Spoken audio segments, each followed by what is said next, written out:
All right, first of all, Ange, thanks so much for joining us on Astro Supersport. We're closing in on your first season in the Premier League with Tottenham Hotspur. You've taken the Premier League by storm with your brand of football, your personality, some surprising takes on things as well. But what surprises you the most in regards to managing in the Premier League that you didn't expect? Yeah, not too much. I mean, I think when you get into this competition, you kind of know, look, it's the most high-profile league in the world. It's the most competitive league. You're up against the best managers with the best players, and as I said, the focus and attention around it is always there. So everything you kind of do, every decision you make, everything you say is kind of torn apart and analysed. So nothing really surprising for me. I think if anything, it's kind of met my expectations, and I've loved every minute of it. Well, you talk about this being the biggest league in the world. I mean, the global attention on this. Yeah. Is this one of the biggest challenges you've had managing in the Premier League? I mean, just a couple of losses or bad results, you see fans jumping on your back pretty much immediately.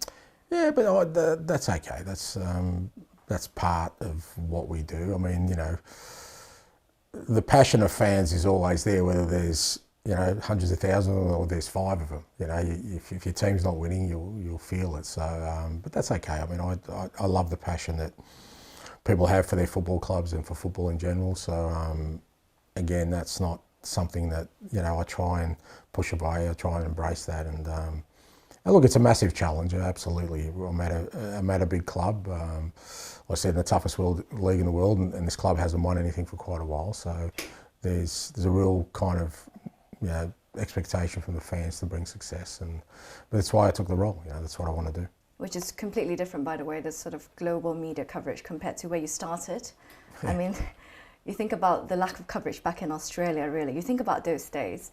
How has those days really shaped you as a person in terms of your drive and determination? Yeah, I think that's a good point in that it's as much as I loved working in Australia, I was passionate about what I did. What I craved was actually being in environments where people were just as passionate about football as I was, and I missed that in Australia, because whatever achievements I had in Australia, because we weren't the dominant sport, it was never going to get the attention. And so, wherever I've moved, it's kind of, I've moved sort of to bigger leagues where there's greater focus, even more passion.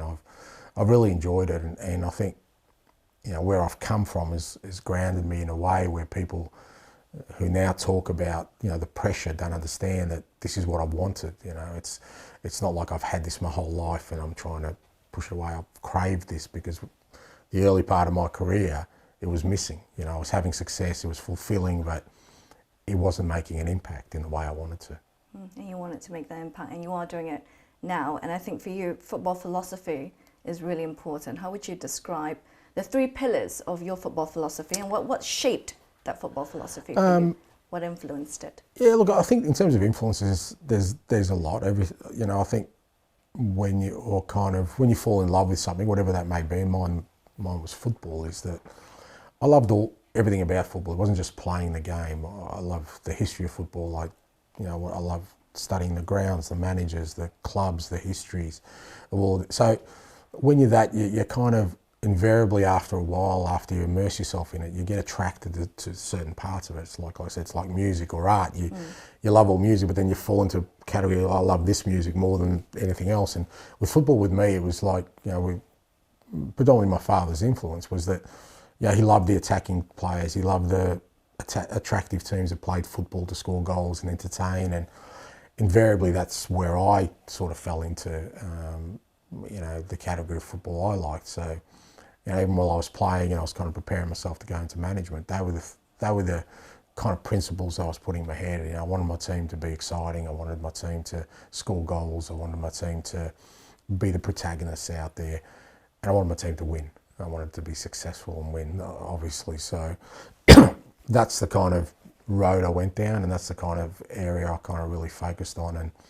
And since then, even though I'm, obviously been doing this for quite a while now, 26, 27 years, nothing of that's really changed. The core beliefs, the pillars, as you said, are still very, very much there. With someone like a legend of Frank Lampard, which you have the opportunity to work with, has he influenced your philosophy and what you want to build? Yeah, well, that's what I mean. So along the way, you have these experiences, and I was very fortunate that he was my coach for for 3 years, and he was very much in that camp of that kind of football. He really believed in it. He coached that way with us, and I loved that. I loved the way he, we played with a real free spirit under him, and there wasn't a lot of tactical stuff, but there was a real sort of energy in saying to us that, play the game like you wanted to when you were 10 years old. Don't worry about anything else. Don't just go out there and play, and Let the joy of football take you. 100%. Yeah. And I love that. I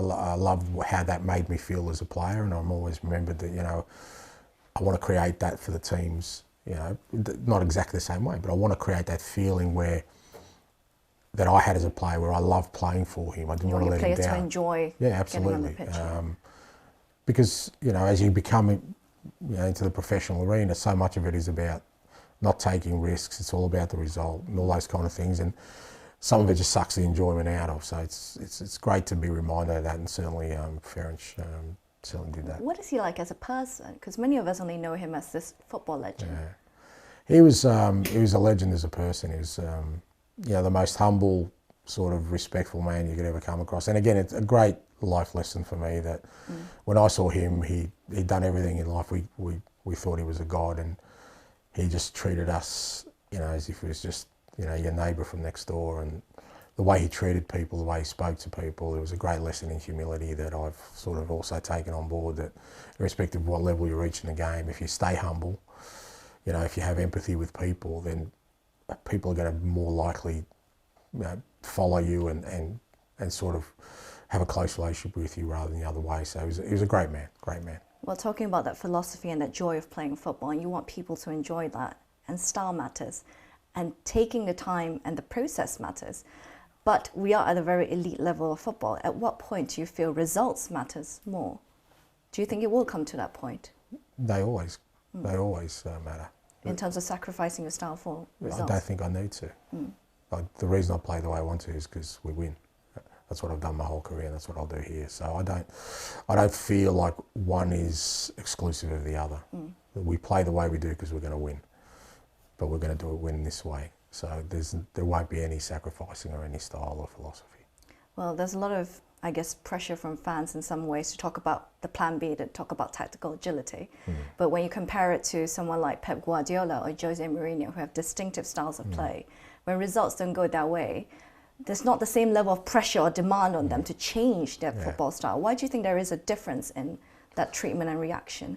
I don't know, but like you said, I think if you look at, for the most part, the kind of the people who are successful, the managers who are successful, they've all got their own way of doing things, and they have a lot of conviction and belief in what they do. But it really doesn't bother me. I'm not changing. This is who I am, and for better or worse, when clubs appoint me, that's what they get. And for the most part, I've always delivered, and that's what I plan to do here. Well, this is who you are. Can I get to know you as a person a little bit more? What sort of football coach are you? Are you the sort that thinks and works about it 24/7, or do you actually take some time off to yourself? I don't know how you can be anything other than 24/7. It's always there. I've got a beautiful family who's very understanding, and it's important that you're present with them when you are with them. But they also understand that this role requires 24/7. It's something that, because for me it's not a job. It's an extension of who I am, and it's part of who I am. So I don't feel the need to get away from it. I don't feel the need to switch off from it. I love it. I'm passionate about it, and until the day I stop, I'll be all in on it. Is this how you prefer your players to be as well, to be thinking, living and breathing football? No, I don't think so, because I think playing is different to I certainly felt that, to managing. Player, I think it's important you do switch off, I think. And everyone's individual. I mean, some players love watching football, others don't. I think for players it's all about performance and what's going to help performance. And sometimes switching off and getting away from football is important for players to maintain elite performance. I think playing is, and it's why I think a lot of players, don't really have success as managers. They think it's the same, and it's not. It's a totally different experience. Well, can we talk about Son Heung-min very quickly? How do you feel about his impact and Son's stardom in Europe, and how that has affected the Asian football I think he's he's an outstanding player. He's an outstanding person. I think he's a fantastic ambassador for Asian football. The way he conducts himself, the way he plays the game, the way he represents his country, his region. You've got to remember, he's been in the Premier League for a long time, performing at the highest level. We've had a lot of fantastic Asian footballers, but not many have lasted as long as he has at this level at a big club. So it's a credit to him, and there's more to come. I know he's very, very passionate about representing Korea and representing Asia. I think it's an important part of who he is, and as I said, I think he's an outstanding ambassador. Well, on behalf of Malaysia, we just want to say thanks for championing Asian football as well on the global stage for us.